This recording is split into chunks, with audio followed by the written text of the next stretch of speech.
জয় মা ইতু লক্ষ্মীর জয়। নমস্কার বন্ধুরা, আজ অগ্রহায়ণ মাসের সংক্রান্তি। ইতু পূজা অগ্রহায়ণ মাসে প্রতি রবিবার পালন করা হয়। আর অগ্রহায়ণ মাসের সংক্রান্তির দিন ইতু পুজোর ঘট বিসর্জন করে পুজো শেষ হয়। কুমারী, সধবা, বিধবা সবাই এ ব্রত করতে পারেন, তবে অবশ্যই ব্রত শেষে ব্রত কথা পাঠ ও শ্রবণ করতে হয়।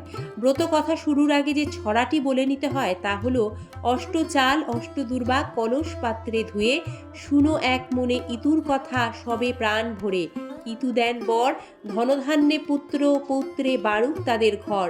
কাঠিকুটি কুড়োতে গেলাম, ইতুর কথা শুনে এলাম। এ কথা শুনলে কি হয়? নির্ধনের ধন হয়, অপুত্রের পুত্র হয়, অশরণের শরণ হয়, অন্ধের চক্ষু হয়, আইবুড়োর বিয়ে হয়, অন্তিমকালে স্বর্গে যায়। এ ব্রতের পেছনে ব্রতকথাটি এইরূপ: এক দেশে এক গরিব বামুন তার স্ত্রী ও দুই মেয়েকে নিয়ে বাস করত। বামুন ভিক্ষে করে যা পেত তা দিয়েই তার সংসার চলত।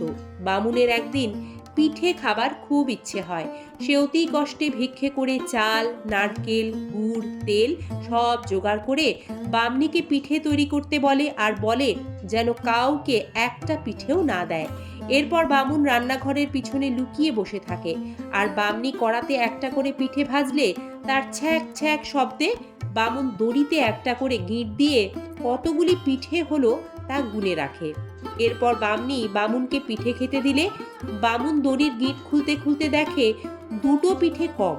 বামুনের রাগ দেখে বামনি ভয়ে তার দুই মেয়েকে দুটো পিঠে দেবার কথা বলে। এই শুনে বামুন তার দুই মেয়েকে তাদের মাসির বাড়ি রেখে আসবে বলে। মেয়ে দুটির নাম ছিল উম্ন, ঝুম্ন। পরের দিন ভোরবেলা উম্ন ঝুম্নকে সঙ্গে করে বামুন বাড়ি থেকে বের হয়। সারাদিন চলতে চলতে তারা এক জঙ্গলে এসে উপস্থিত হয়। সেখানে বামুন তাদের ঘুম পাড়িয়ে ফেলে রেখে চলে যায়। গভীর রাতে বাঘ ভালুকের শব্দে উম্ন আর ঝুম্নর ঘুম ভেঙে যায়।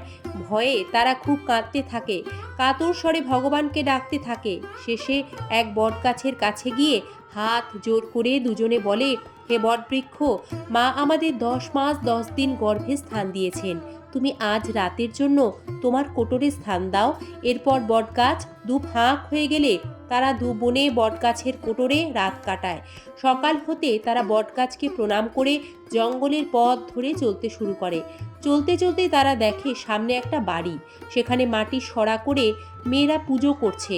বাড়ির কাছে পৌঁছলে দুটো ফুটফুটে মেয়ে দেখে বাড়ির গিন্নি তাদের সব কথা জিজ্ঞেস করলে তারা কাঁদতে কাঁদতে সব কথা খুলে বলল। বাড়ির মেয়েরা ঘটে করে কি পূজা করছে জিজ্ঞেস করলে গিন্নি জানায়, এর নাম ইতু পুজো। আগের দিন উপোস করে থাকলে তবেই ইতু পুজো করা যায়। এই কথা শুনে উম্ন ঝুম্ন বলে, কাল থেকে তারা তো কিছুই খায়নি। তখন গিন্নি তাদের পুজো জোগাড় করে দিলে তারাও এই ইতু পুজো করে। তাদের নিষ্পাপ ভক্তি দেখে ইতু ভগবান অর্থাৎ সূর্যদেব তাদের বর প্রার্থনা করতে বলে। তারা তাদের বাবার দুঃখ দূর হবার প্রার্থনা জানায়।